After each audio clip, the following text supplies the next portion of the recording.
Good morning বন্ধুরা। আজকে ভাবলাম একটা ব্লগ বানাই সারাদিনের। এই উঠেই এখন কাপড় নিয়ে পড়েছি, আর তারগুলো অনেক উঁচুতে, তাই ডান্ডা দিয়ে দিয়ে মেলতে হয়। কাপড় মেলার থেকে শুরু করছি কাজ, তারপরে আস্তে আস্তে কি কি করছি তোমাদেরকে দেখাচ্ছি, দেখতে থাকো তোমরা। আর অনেকগুলো কাপড় জমে গেছে, আর উঠানের অবস্থা দেখো। আজকে এটাকে একটু ঘষতেও হবে, অনেক দিন বৃষ্টি দিয়েছে তাই শ্যাওলা পড়ে গেছে পুরা। কেউ যদি হঠাৎ করে পড়ে হাত পা ভেঙে যাবে এমন অবস্থা হয়েছে উঠানের।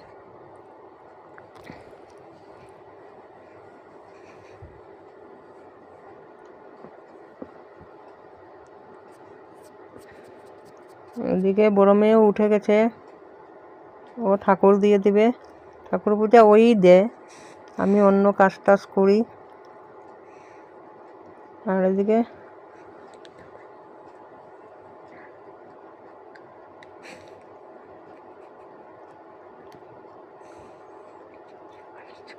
মোটামুটি কাপড় মেলা শেষ হয়ে গেল। এখন দেখি ঘরে আর কি কাজ একটা। এদিকে এসে দেখি ছোটো মেয়ে ড্রয়িং করছে, ড্রয়িং ক্লাসের ড্রয়িংগুলো করছে।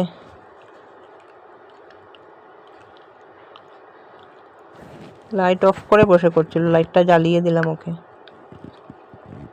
মোবাইল থেকে দেখে দেখে করছে।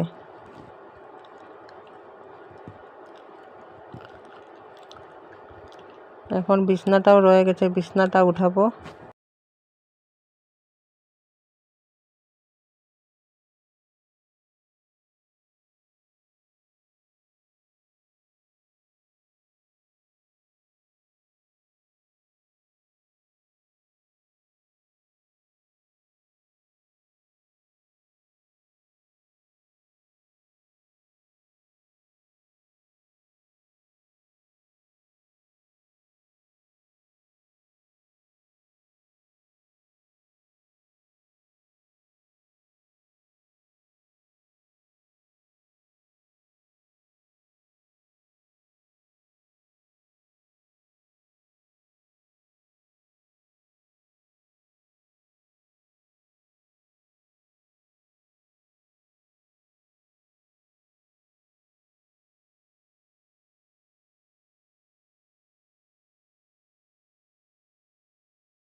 তারপরে চলে আসলাম টিফিন বানাতে।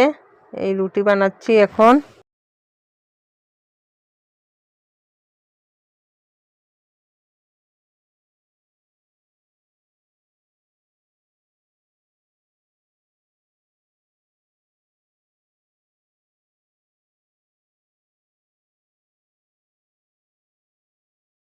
আর এদিকে জল এসে গেছে, এখন জল ভরছি।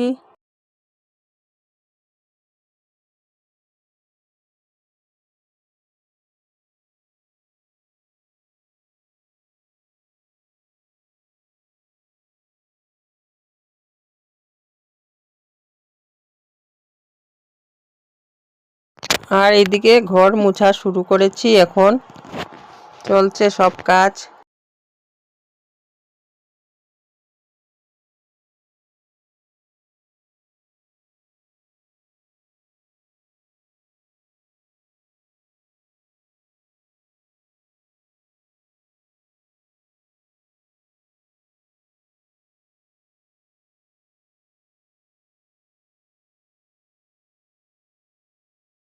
আদা এনেছিল, এগুলো ঘরে থেকে থেকে নষ্ট হচ্ছিল, তাই এগুলোকে বাইরে দিলাম।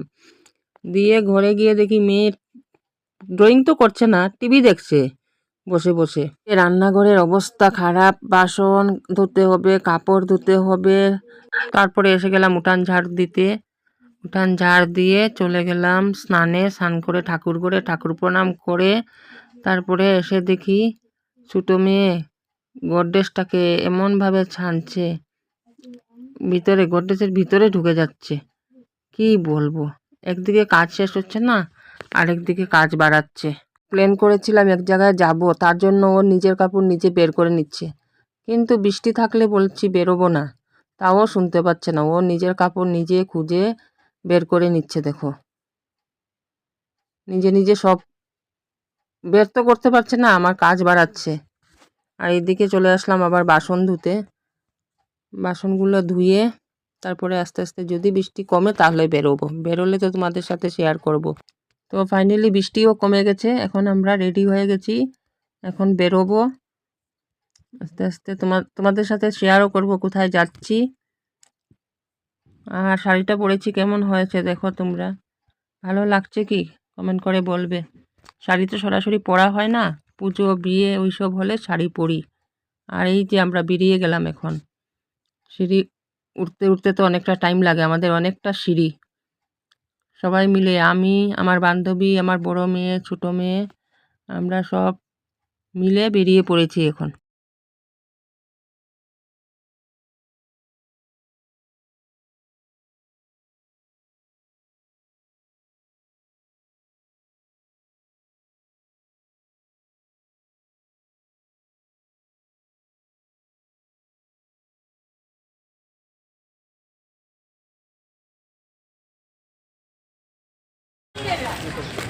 অনেক দিন পরে দেখা তোমরা এখন।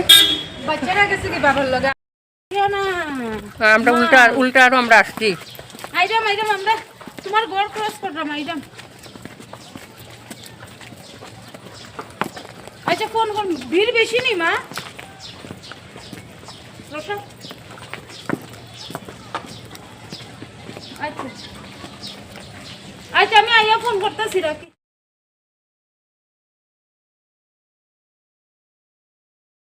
আর তোমরা তো বুঝতেই পারছো কোথায় আসছি, এই যে পোলো গ্রাউন্ডের গেইটে।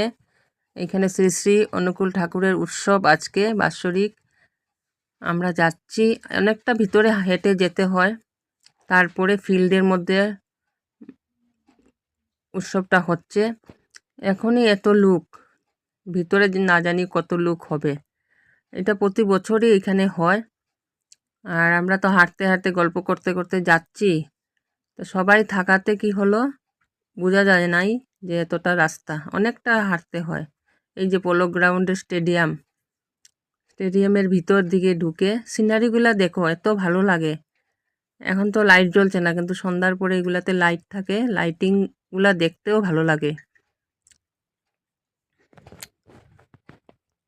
জায়গাটা অনেক সুন্দর, অনেক বড় করে প্রোগ্রাম হয়, অনেক লোক আসে এখানে, নানান জায়গা থেকেও আসে, লোকালও আছে। ফাইনালি মন্দিরের গেটে আমরা ঢুকে পড়লাম। দেখো এত ভিড়, মাঝখানে আমার ছোট মেয়ের বান্ধবীকেও পেয়েছে। এখন ঢুকে ঠাকুর প্রণাম করে এখন চলে গেলাম প্রসাদের লাইনে। খুব সুন্দর সিস্টেম করেছে, একদম লোহার গেটের মতো করে করে দিয়েছে, পাট পাট করে। মানুষদের কষ্ট হচ্ছে না, আরামসে লাইন ধরে ধরে সবাই ঢুকতে পারছে, ভিড়াভিড়ি নেই। এত লোক তার মধ্যেও মানে এত সুন্দর সিস্টেম করেছে, খুব ভালো লাগলো। তারপরে একজন একজন করে সবাই আস্তে আস্তে প্রসাদ নিয়ে নিল।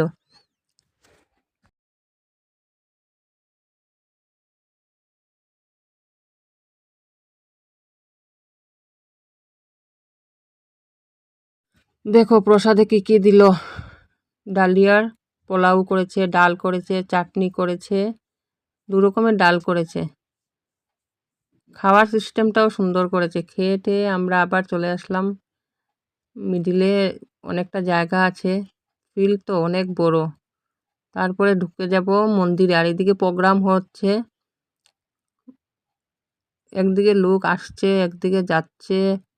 তারপরে ওইদিকে দেখো নানান ধরনের প্রোগ্রাম হচ্ছে, সাংস্কৃতিক অনুষ্ঠান হচ্ছে। আর তারপরে আমরা ঢুকে গেলাম মন্দিরে। মন্দিরে ঢুকে অনেকক্ষণ বসলাম, খুব ভালো লাগলো। অনেক লোক বসছে, আমরাও বসলাম অনেকক্ষণ।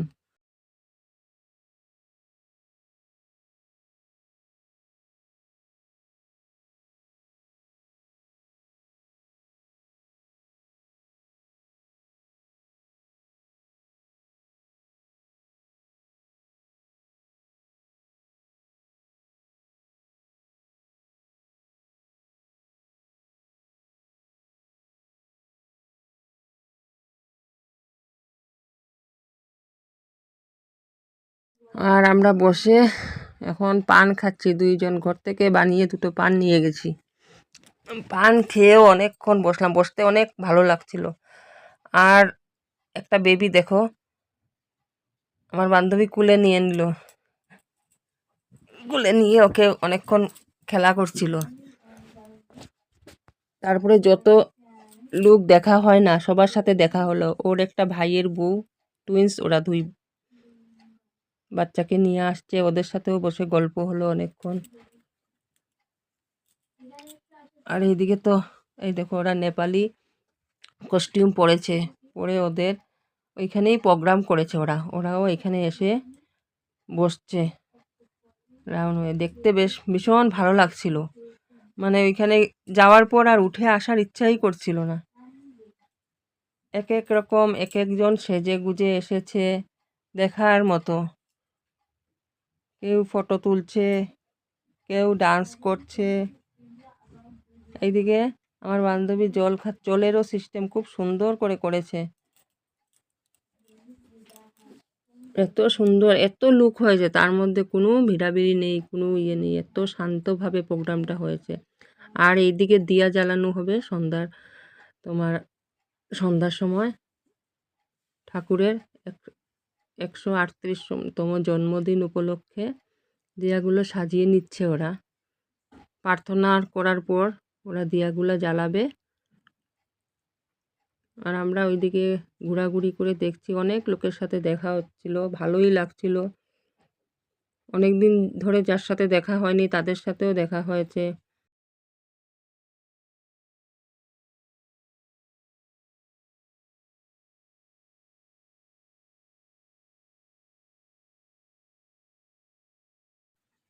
আর এদিকে দেখো পুচকিটাকে যা সুন্দর করে সাজিয়েছে, এত কিউট। সবাই ওকে দেখে দেখতেই রয়ে গেছে। ওর ড্রেস আপটা দেখো, এত সুন্দর হয়েছে। আমরাও তাকিয়েই রয়েছি ওর দিকে। আমরা না, শুধু যারা যারা ওখানে ছিল ওকেই সবাই দেখছিল।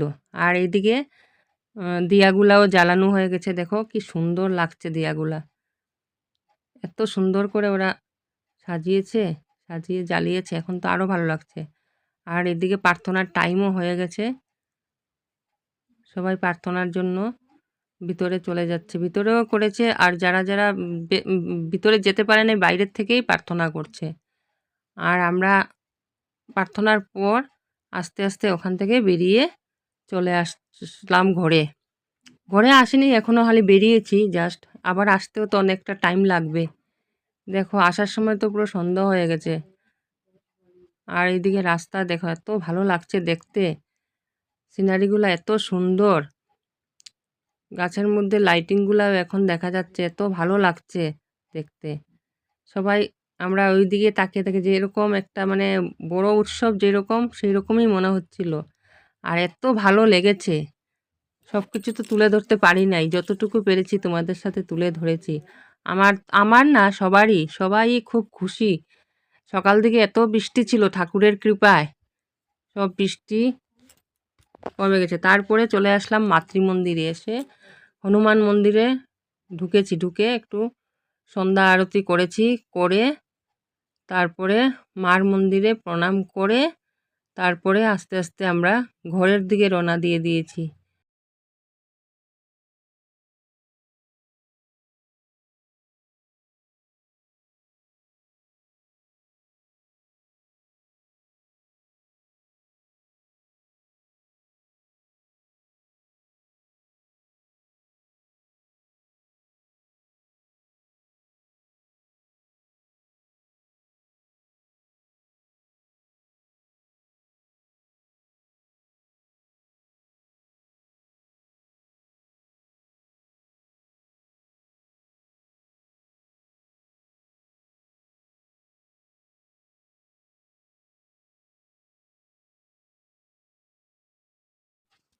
আর হাঁটতে হাঁটতে গলা শুকিয়ে যাচ্ছিল, তাই জুস কিনে নিলাম। সবাই মিলে জুস খেতে খেতে ঘরে চলে যাচ্ছি।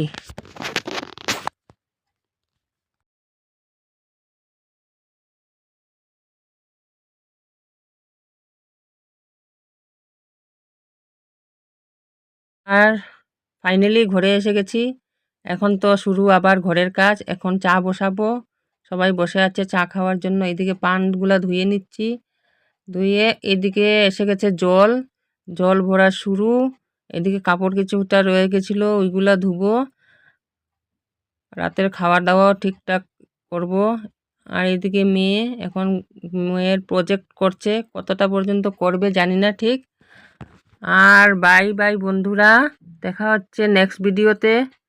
আর আমার আজকের এই ব্লগটা তোমাদের কেমন লাগলো আমাকে কমেন্ট করে জানিও।